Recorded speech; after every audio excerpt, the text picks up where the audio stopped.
사랑하는 성도 여러분, 오늘 묵상 말씀은 앗수르의 심판에 대한 말씀입니다.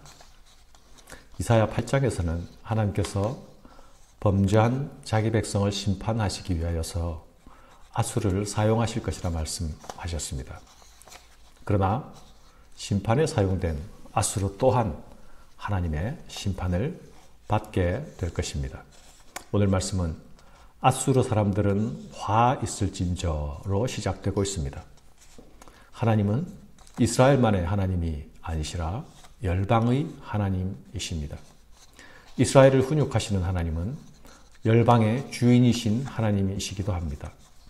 자기 백성은 징계로 훈육하시고 열방들은 또한 하나님의 공의로 다스리십니다. 하나님이 앗수르를 사용하셔서 이스라엘을 치십니다. 그러나 앗수르는 진노하시는 하나님의 손에 들린 막대기에 불과합니다. 하나님은 이제 이 막대기를 버리십니다. 유다를 치는 새로운 막대기는 바벨론이 될 것입니다. 주전 8세기 후반 앗수르는 최강의 군사력으로 끝없는 팽창 정책을 펼쳤습니다. 한 시대를 지배하는 제국이 팽창 정책을 펼쳐가면 주변의 약소국들은 견딜 수가 없어집니다. 앗수르는 계속되는 원정을 통해서 여러 민족들을 점령하고 약탈했습니다. 약소국들은 앗수르에 대항하다가 정복당하거나 또는 굴복하고 조공을 바치게 됩니다. 앗수르는 한 시대의 패권국으로서 다른 민족들의 생사 여탈권을 가집니다. 다른 나라들을 파죽지세로 복속시켜가면서 앗수르는 스스로 세상의 주권자가 됩니다. 그러나 세상의 주권자는 하나님 한 분이십니다. 막대기에 불과한 앗수르가 주권자처럼 구는 것은 교만입니다. 우리가 기억해야 할 성경에 변치 않는 진리 중 하나가 무엇입니까? 그것은 하나님은 교만을 대적하시고 교만한 자는 패망한다는 것입니다. 앗수르가 막대기로 사용되는 것은 오직 이스라엘의 목자 되신 하나님 때문이죠. 양을 치는 목자의 손에는 언제나 지팡이와 막대기가 있습니다. 하나님은 자신의 구원 계획을 위해서 세계를 경영하십니다.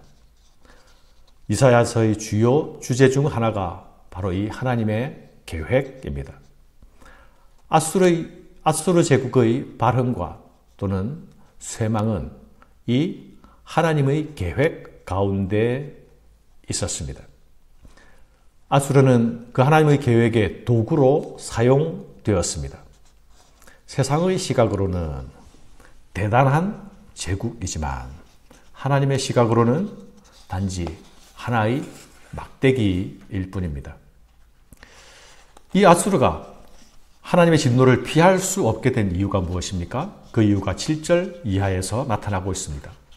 그의 뜻은 이같지 아니하며 그의 마음의 생각도 이같지 아니하고 다만 그의 마음은 허다한 나라를 파괴하며 멸절하려 하는도다. 그가 이르기를 내 고관들은 다 왕들이 아니냐. 앗수르는 전쟁의 승리로 오만해졌습니다. 자신들이 얻은 승리가 자신들의 힘과 지혜 때문이라고 생각하게 되었죠. 앗수르는 하나님의 손에 겸손히 쓰이는 도구가 아니었습니다. 한낱 도구에 불과한 자신들의 위치를 망각했습니다. 교만을 떨면서 자기 인식의 범위를 넘어섭니다. 그들의 뜻과 마음이 하나님의 마음을 넘어섰습니다. 그들은 하나님의 뜻과 다른 계획을 품습니다. 세상의 모든 존재는 하나님의 뜻을 넘었을 때에 그 아름다움도 퇴색합니다. 그 정당성도 그 의로움도 상실합니다. 징계의 대상과 징계의 한계를 결정하시는 분은 하나님이십니다.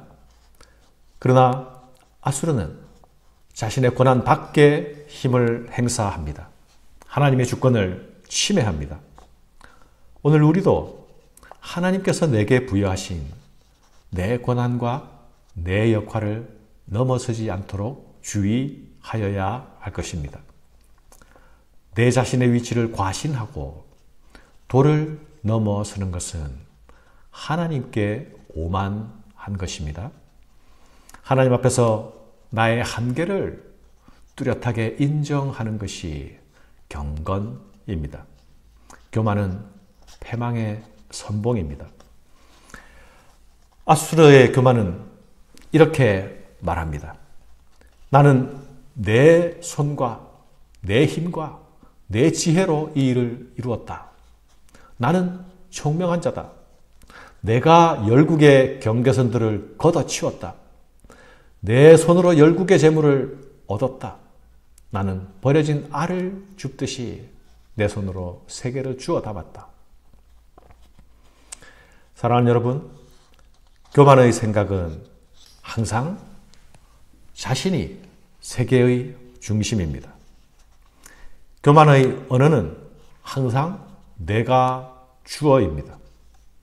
교만에는 하나님의 자리가 없습니다. 이런 교만한 태도에 대해 하나님은 이렇게 말씀하십니다.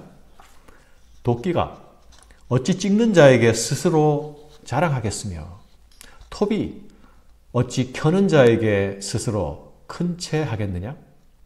이는 막대기가 자기를 드는 자를 움직이려 하며 몽둥이가 나무 아닌 사람을 들려함과 같음이로다.